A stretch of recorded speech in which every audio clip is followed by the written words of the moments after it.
Existem muitas coisas na nossa vida que nós não vamos conseguir resolver.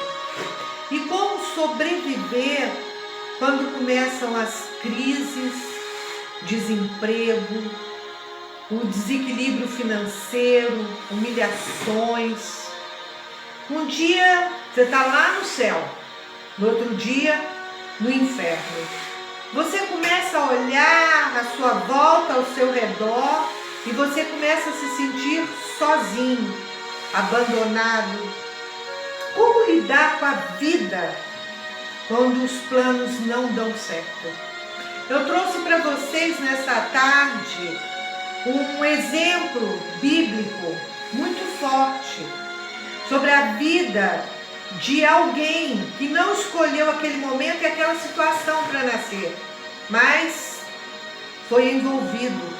Eu quero falar para vocês sobre Abraão, um homem muito bem resolvido na vida, o pai da fé, um homem financeiramente bem sucedido, e a sua esposa infelizmente não podia gerar filhos. Sara via os anos passarem, mas ela não conseguia gerar filhos para Abraão. E Abraão, ele sentia a necessidade de ter um sucessor, um herdeiro. E Sara, apesar de ter uma promessa na vida dela, que ela seria mãe um dia, ela viu os anos se passarem, e nada acontecia. Até que num momento ela teve uma ideia. Ela pensou, eu vou pegar uma das minhas servas e vou fazer com que ela gere um filho para Abraão. E tudo aconteceu assim. Agar gerou um filho para Abraão e nasceu Ismael. Eu imagino que aquele menino, quando chegou ao mundo, ele mudou a vida de muitas pessoas. Ele mudou a vida de Sara, porque Sara antes ela não tinha sonhos, não tinha planos, e ela começou na vida daquela criança a ter sonhos e planos. Mudou a vida de Abraão, porque Abraão não tinha herdeiro, não tinha sucessor, e a partir da vida daquela criança ele começou a olhar como um sucessor, um herdeiro de tudo que ele havia conquistado na vida.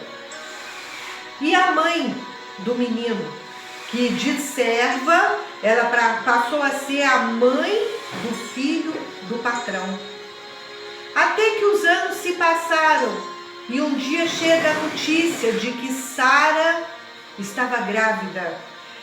Foi o filho da velhice, o filho da promessa estava chegando e nasceu Isaac.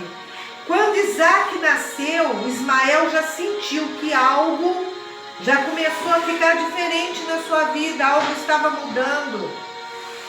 Ismael não comentava, mas ele observava, porque as pessoas sentem quando algo é de um jeito e de repente muda. E tudo que acontecia na vida de Isaac era motivo de festejo entre Sara e Abraão. E no dia que o menino desmamou, no texto fala que aproximadamente aos 7 anos de idade, eles fizeram uma grande festa para o menino. E vocês sabem como são irmãos. Irmãos, eles brincam, eles brigam, disputam lugares, horários. Isso é uma coisa normal entre irmãos. E Ismael fazia algumas brincadeiras com o irmão Isaac, que Isaac não gostava muito. E Sara viu um dia, no dia da festa, Ismael fazer algumas brincadeiras com Isaac que ela não gostou. E ela ficou preocupada, e ela falou, eu preciso resolver a situação, eu tenho que dar um jeito nisso. E ela chama Abraão e fala, meu marido, manda esse menino embora. Eu não quero mais ele dentro da nossa casa, nem ele e nem a mãe dele. E Abraão, como vocês sabem, o pai da fé, um homem extremamente confiante em Deus, o que ele fez antes de tomar essa decisão?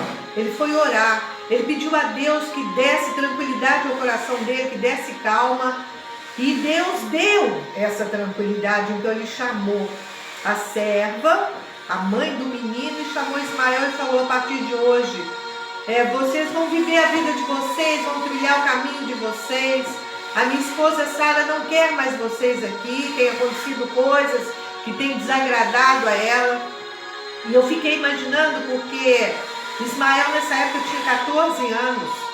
Eu imaginei que o lugar onde eles viviam era bom, porque Abraão era um homem próspero, mas ali era deserto, ali tudo era muito difícil. E diz que Abraão pegou um animal, água e alguns pães e despediu de Agar e de seu filho Ismael.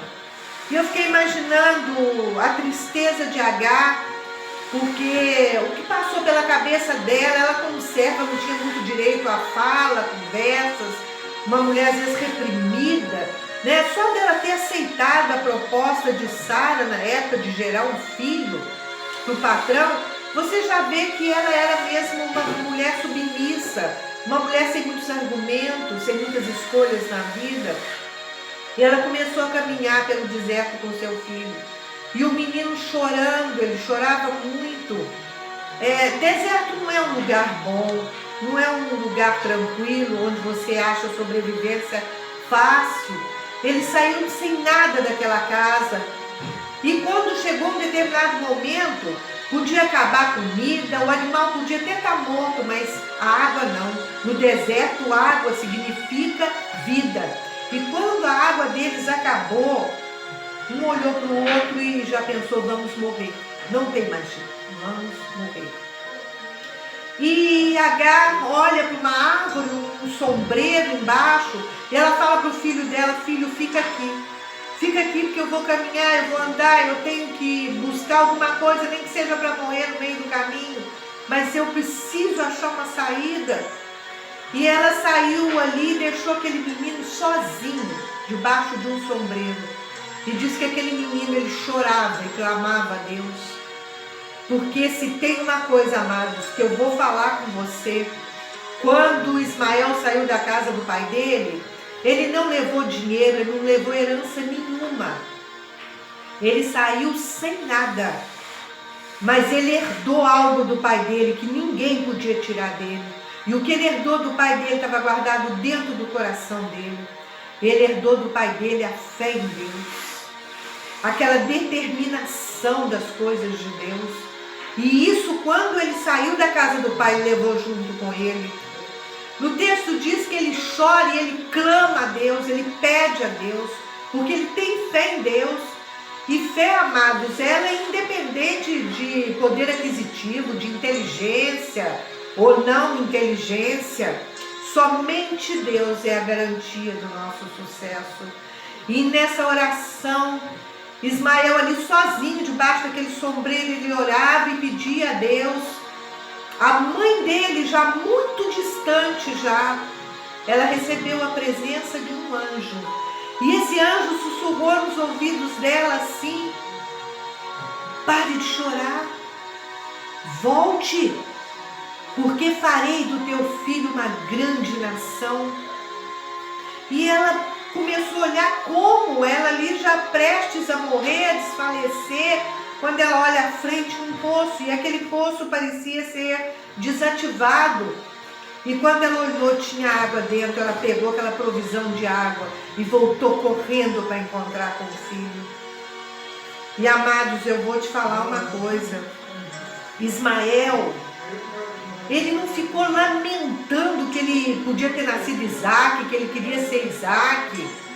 Ele clamou a Deus que desse uma provisão e uma saída na situação que ele estava vivendo. Talvez se ele estivesse lamentando e chorando as perdas, o destino, o que estava acontecendo na vida dele, ele ia tirar o foco do que Deus tinha lá na frente para ele. Ele foi buscar de Deus. Às vezes pensamos que o nosso socorro e a nossa solução está muito longe de nós. E como Agar viu, o poço estava ali, a solução estava ali. Às vezes Deus nos mostra a solução diante dos nossos olhos. E esse menino, ele cresce ali nesse lugar onde ele iria morrer. Ele aprende a sobreviver na escassez, na miséria. Ele aprendeu a lutar. E se acharmos que o pior tinha acontecido a Ismael, eu vou te falar o que aconteceu ainda. Porque depois, Abraão ainda teve mais 6 filhos. Então, olha, 6 filhos, mais Isaac, eram 7. E mais Ismael, 8. Então, até então, Isaac achava que ia dividir a herança dele com Ismael. Mas olha como que as coisas mudam, como que as coisas acontecem. Olha só, e Abraão, ele falece. E Ismael já tinha 84 anos. E lá no texto nos diz que eles foram ao sepultamento do pai. Então, eles estavam juntos. Isso quer dizer que Ismael, ele não carregou traumas com eles. O trauma, amados, quem faz o trauma, o tamanho do trauma somos nós. A partir do momento que você decidir que o seu abandono, a sua crise, a sua situação de humilhação não vai te afetar, não vai tirar os teus olhos do foco de tentar sobreviver. Isso é decisão sua. Você tem que viver a sua vida. Você tem que tirar os olhos da vida dos outros. Ismael não desejou ser Isaac, tanto que no texto diz que ele foi o pai da nação árabe. Ele fundou a nação árabe, diz que ele casou, ele prosperou, ele teve 12 filhos e cada filho dele foi patriarca de uma tribo. Então, amados, temos que aprender a confiar em Deus. Primeiro, clamar a Deus. Segundo, ir à luta, não desistir. E terceiro, não deixar nunca ninguém contar a história da sua vida para você. Você tem que buscar a verdadeira história que Deus criou para você, o autor da vida. Não deixe você e a sua vida ficar atrelados a trauma do passado, a lembranças amargas e negativas, porque elas vão te deixar cego e paralisado. Siga em frente, creia em Deus. Vá viver a vida que realmente Deus criou para você. A paz.